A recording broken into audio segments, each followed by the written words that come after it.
If after the previous episodes you thought the topic of realistic mods was already exhausted, don't worry, that was only the beginning. Because today, I've got more modifications for you that make Farming Simulator 25 feel less and less like a comfortable game, and more like a real farm full of responsibilities, consequences, and a whole bunch of things no normal person would willingly add to their life. Which of course means exactly the kind of thing we like the most. From moisture that finally starts having a real impact on fieldwork, through taxes and bureaucracy, all the way to neighbors who finally get off their asses and start working their own fields. So without dragging this out any longer, let's get started. I don't know many people who actually use crop destruction, and honestly, I'm not surprised. Even though this is Farming Simulator, the system is just poorly done. You drive a wheel into a crop and it disappears as if it was never there. No crush plants, no visible damage, it just evaporates. It has very little to do with realism, and in real life damage from driving through a field would not look that absurd. This mod does not fix that, but it gives you something that still massively improves the feel of fieldwork, and that is tramlines. Thanks to them, even with crop destruction turned off,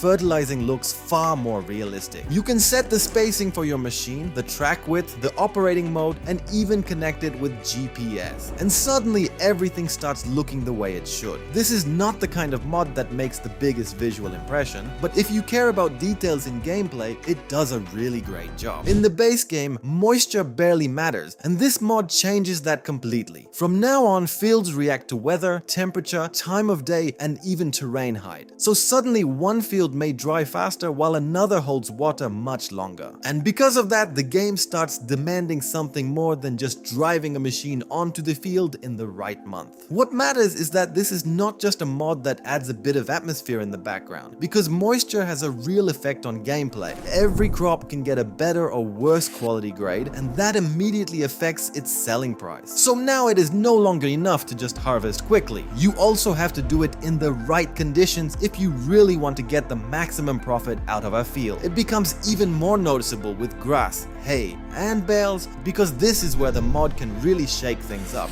Material left out in the rain can start to spoil. Unprotected bales begin to rot, and hay with too much moisture can lose its value again. Because of that, haymaking stops being a simple routine and starts requiring real planning. This mod does not change anything in the economy. It does not add a new machine, and it does not turn the gameplay upside down, but it does an excellent job when it comes to atmosphere. Because when gulls suddenly start circling behind you during plowing, cultivating, or sowing and pecking at something in the soil, the whole job instantly looks far more natural. This is exactly one of those small details that may seem insignificant on their own, but in motion they really do a great job, especially since you can choose how many gulls appear, how high the chance of them spawning should be, and how loud they should be. It may seem like a tiny thing, but realism is built from details like these. As the saying goes, in life only two things are certain. And now we are about to add one of them to our farming simulation, which is taxes. Because if we want to increase realism, then few things do it better than extra financial obligations and that beloved by no one bureaucracy. But this mod does much more than just take money out of your account. It adds different rules and regulations connected to things like animals, crop rotation, slurry, manure, and environmental protection. And if you start ignoring them, penalties or other consequences can appear. On the other hand, there are also different programs, schemes, and grants that can give you certain benefits, and sometimes even extra equipment. The thing is, everything here is connected, because the better you comply with all these rules, the better the rewards and benefits you can get later. On top of that, you also get a tax overview, an event history, and a crop rotation tab. So suddenly you are no longer just a farmer who sows and harvests, but also someone who has to deal with regulations, requirements, and all that bureaucratic mess.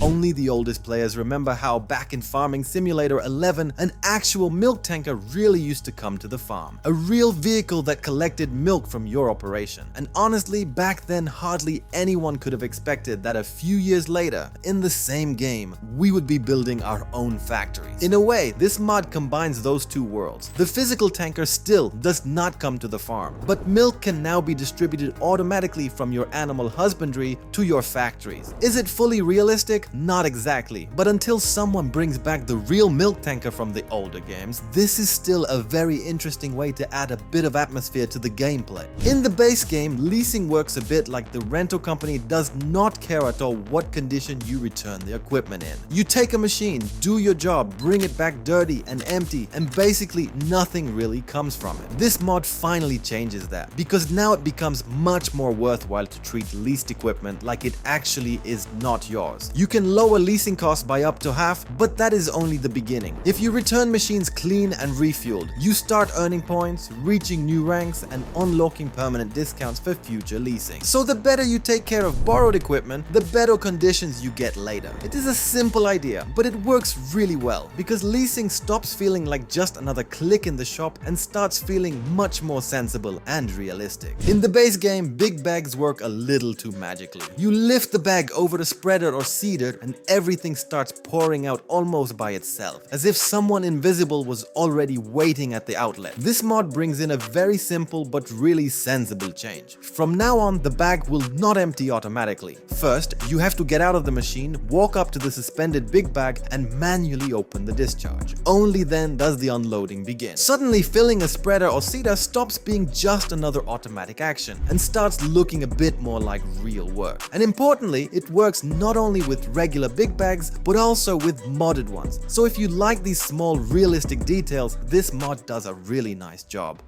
The next mod was basically the spark that inspired this whole episode, and I am not exaggerating when I say I almost pissed myself from happiness when I saw it, because it adds something that I think every player of this game has dreamed of, which is neighbors working on the fields. Yes, it is actually happening. The way this mod works is absurdly simple, and that is what makes it brilliant. The neighbors simply start doing whatever contracts are available at the time, so you could say they finally stop relying only on our help and start managing on their own. And suddenly something is really happening on the map, because next to you someone is sowing, fertilizing, spraying, cultivating, plowing, mowing, or even harvesting. The best part is that you can choose how many of these neighbors are working at the same time, so you can adjust the mod both for atmosphere and for your PC's performance. On top of that, you can decide whether they should take contracts that you normally could have taken too, creating real competition, or rather work by their own rules and generate their own jobs. And if the map runs out of fields suitable for contracts, the mod can even adjust their state so that things start happening again. What is still missing for complete perfection is seeing those tractors on the roads too, driving to their fields, because then it would be absolutely insane. But even without that, this mod still adds a huge amount of life to the game. Personally, I do not think I have ever really used mirrors in any meaningful way, and while I do appreciate that they are not just dead images here, but actually show something, I am probably just too lazy to really use them. Instead, I would rather switch the camera and reverse while seeing everything from above. But this mod may finally encourage me to use mirrors, because thanks to it, we can properly adjust them to fit ourselves. On one hand, it almost feels absurd that this was not an option before, because in a real tractor or car, one of the first things we do after getting inside is adjust the mirrors. On the other hand, in the game, everyone plays as the same character, so technically there is no difference in height or driving position. But even so, purely for comfort, convenience, and that little bit of extra variety in the gameplay, this is a really nice feature.